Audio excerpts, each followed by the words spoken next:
Let me tell you how I learned the hard way that owning a patch of land in Colorado means you've got to fight for every square inch. And sometimes, it's not nature that comes for you, it's your neighbors. It started on a day I'll never forget, for all the wrong reasons. Picture this. I'm halfway up a trail, mud on my boots, sweat on my brow, just minding my business, fixing a broken sign, when my phone buzzes, unknown number, but the local area code. I should have let it go to voicemail, but something told me to pick up. And man, am I glad I did. Because that call kicked off a chain reaction that would turn my life upside down and expose just how ugly things can get when entitlement, ego, and the myth of community collide. You own the land out by Diamondback Lake, right? The voice was tense, a little shaky. I said, yeah, that's me, who's this? She tells me her name's Lacey. She and her husband had rented one of my cabins for the weekend, just looking to unplug, watch the sunrise over the lake, listen to the birds, that sort of thing. But instead, she says, a bunch of people just pulled in, RVs, tents, coolers, the works. They're calling it an HOA Campout. Music's blasting, there are bonfires, people everywhere. Nobody said a word to us, let alone asked for a permit. Thought you should know.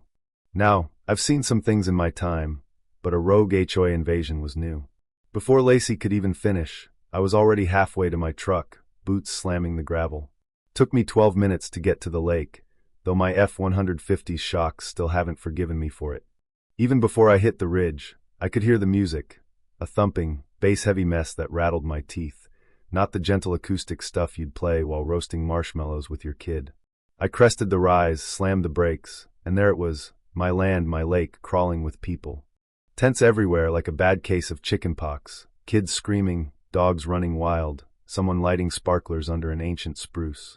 And right in the center, sitting pretty with a glass of wine and a look that said she owned the place, was Karen Stiller. If you've ever been to a town meeting, you know the type, president of the HOA, always fighting for community wellness, always dressed like she's headed to court, pearl earrings and all. She looks up at me, gives me a smile as fake as her community spirit. Randall, glad you could make it.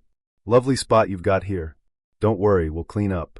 I glance over at the fire pit, smoldering a little too close to my 500-year-old spruce. You're trespassing, I say, flat as I can manage. She laughs.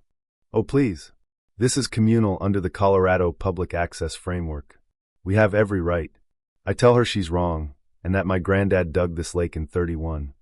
Every shovel, every bank, every inch of it on private land, deeded and mapped since the Great Depression. She waves her hand like she's swatting away a fly. You can't gatekeep nature. We approved the campout, budgeted for it, and you're outnumbered. She points to my own posted sign, acting like it doesn't exist. No camping, no fires, no music, all by permit only. And guess what? She sure didn't have one. She rolls her eyes, takes another sip of wine, so I do what I have to. I call the sheriff. 2 officers roll up, check IDs, look over my laminated survey map, and finally, Deputy Morales turns to Karen. This is private property. You have no claim. Karen tries to argue, brings up a picnic from 2018. I remind her I approved that, once. That's not a lifetime membership. In the end, citations are handed out, $2,000 to the HOA for trespassing, $650 personally to Karen for violating the fire code, and everyone's ordered to pack up, effective immediately. Chaos erupts, kids crying, people swearing, someone dumps a $400 Yeti cooler in the lake. Karen, red-faced and furious, leans out her SUV window and hisses, "You just made a big mistake. You'll regret this." Then she's gone, kicking up dust, leaving me there with a migraine and a mess. I thought that'd be the end of it. 2 weeks later, the lake's peaceful again. I'm patching the ground where they scorched it, refunding my actual guests with a bottle of good whiskey, and bookings slowly recover. Then one morning, there's an envelope under my gate, thick, gold seal, Whispering Pines HOA legal letterhead. My stomach hits the floor. Inside, a formal complaint, filed in district court. Whispering Pines HOA versus Randall Bishop. They accused me of everything: obstructing community access, causing emotional harm to children, suppressing heritage events, even unlawful expulsion of residents. One line made me laugh out loud, then immediately want to put my fist through the table. Suppression of community heritage events tied to location identity. For $100,000 in damages, no less. And permanent shared access to my shoreline. I drive straight to Hank Caswell, my lawyer, a mountain of a man, with a beard older than some of my trees. Hank's the kind of attorney who's forgotten more about Colorado land law than most judges ever learn. He reads the complaint, grunts, and says, "Bunch of hot air," but they attached a map. Turns out, the HOA included a doctored property map, fancy looking, showing a community easement that covers my whole lake and half my woods. All made up. Hank shakes his head. "We'll need every deed, every permit, every photo you've got." So I dig out my grandfather's records, original dam permits from '31, even the yellowed water board letters. But the part that really gets me? The PR blitz. Suddenly there's a glossy HOA newsletter showing up everywhere, mailboxes, doorsteps, even the local coffee shop. Front page headline: "A Legacy Interrupted. Our Community's Fight for Fair Access." Anonymous quotes from generations of lake users, a timeline of supposed events, all fiction, and a photo of the doctored map with current zoning highlighted. It's all pure spin, designed to make me look like some reclusive baron hogging paradise while they fight for justice. Hank says, "Don't bite yet. Let 'em dig their own grave." But the pressure ramps up. HOA members show up surveying the perimeter, snapping pictures and taking notes. Some lady tries to hand me a clipboard survey about eco-cooperative usage plans. I ask who she works for. "Public Access Initiative," she says, but she bolts when I start recording. Then come the weird calls, the late-night breathing, even a bag of marshmallows and a note. "Can't wait for next year's Campout." Real subtle, guys. So I install trail cams, motion sensors, even a spotlight on the dock. If they want to fight, I'm not going down in the dark. But this is when things take a turn, a twist I didn't see coming. One morning, Hank calls me over to his barn-turned-legal war room. He pulls up a website, whisperingpinescamping.org. Clean, modern photos of my lake, my cabins, all blurred in the background like props. Fake testimonials, made-up permits, downloadable PDFs about the 7th annual community campout. It's all a lie, and it's slick as hell. That's when I bring in Trevor, my old friend from a government agency I can't name. Within a day, he's traced the site to Karen's Gmail. Didn't even try to hide it. Hank laughs, but I'm too pissed to see the humor. This isn't just about access, it's about rewriting history, making fiction into fact. But then comes the wild card, a guy named Grayson Miller. Grayson calls out of the blue. Old-timer, original member of the HOA board, the kind of guy who asks before he steps over your fence. We meet at the diner. He slides me a folder, emails, meeting minutes, proof that Karen's been funding this mess without the board's full knowledge, using HOA money to pay her personal attorney and a Denver PR firm. One email says, "Don't worry. The lake's image is already public property now. He'll lose the narrative before he ever gets to court." Grayson doesn't want to be part of the con. "You've got someone on the inside now," he tells me. Suddenly, I've got more than paperwork. I've got a whistleblower. From then on, every few days, I find another envelope, board minutes, budget logs, proof that the HOA's legal defense fund is actually the tennis court fund. Karen's running the show solo, spinning lies like a spider. So I change tactics. No more playing defense. I post signs at every entry, private property, trespassing prosecuted. I frame the original 1931 dam permit and stick it on the dock in a glass case, add a plaque with the family name, and rotate cold, hard quotes from the Colorado Civil Code. Not a lecture, just a reminder that the law is watching. People start walking faster. The eco-clipboard brigade disappears. Karen tapes a sign at the HOA property line. "Don't let fear win. Nature belongs to us all." I post the server logs linking the fake site to her email right next to it. 2 days later, her QR code vanishes. But this isn't over, not by a long shot.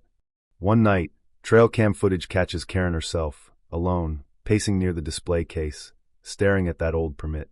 For 5 minutes she just stands there, and when she leaves, I know she's losing. Then Grayson warns me. The HOA is about to hire a land integration consultant. Turns out it's Karen's cousin, and push for eminent domain. Sure enough, a letter from the county arrives. Feasibility study for turning my lake into a public benefit zone. Hank's furious. She's pulling the county in now, trying to force your hand. So I go public. But not with a rant.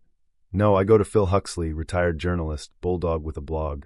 Phil shows up with cameras, a drone, caffeine, and zero patience for bullies. I give him everything, fake maps, budget logs, emails, the website, even trail cam footage. His story hits the web, then the local news, then national. Suddenly, Karen Incorporated is trending for all the wrong reasons. HOA board members resign, residents demand an audit, and someone leaks the HOA's group chat. Turns out, half the board had no clue what Karen was doing. The county backs off, issues a non-committal statement. Karen freaks out, calls a special HOA meeting, gets called out on her lies, and storms out. Later that night, I find a sheet of paper taped to my gate. See you in court, Bishop. Or maybe in hell first. Hank files a counterclaim, fraud, defamation, document falsification, malicious prosecution, and more. We gather everything, screenshots, whistleblower testimony, server logs, and crucially, forensic analysis proving the HOA's map was a digital fake, signed by a county clerk who died years before the signature date. The court date comes. Karen walks in alone, no lawyer, just folders and a scowl.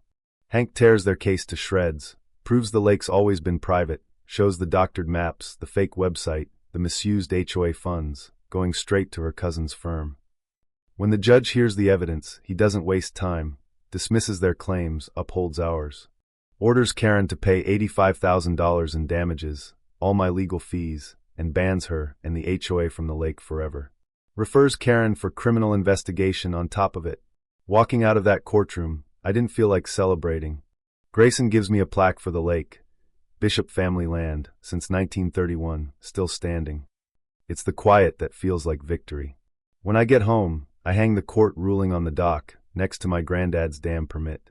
Add a new sign, this land is private. You don't have to respect me, but you damn well better respect the law. A year later, the lake's quieter. Karen's long gone. Took a plea deal, can't serve on any HOA ever again, her house foreclosed, sold to a retired biologist. The HOA's a skeleton crew, Grayson's helping clean house. The fake website is gone, but I printed a screenshot, just to remind myself how far some folks will go when they wrap greed in the flag of community. I still get up at 5, still fix fences, still drink bad coffee. But something's changed. I realize now, I'm not just a caretaker of land, I'm a defender of truth. Not everything has to be shared, not every wild place needs a bench and a plaque. Sometimes, it's enough just to let it be.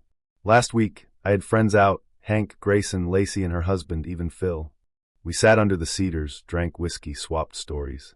Hank looked at the framed ruling and joked, "You should put that on a t-shirt." I laughed. Maybe I will. When they all left, I walked the shore one more time. The stars were out, lake calm as glass, and I finally breathed easy. Not because I won, because I endured.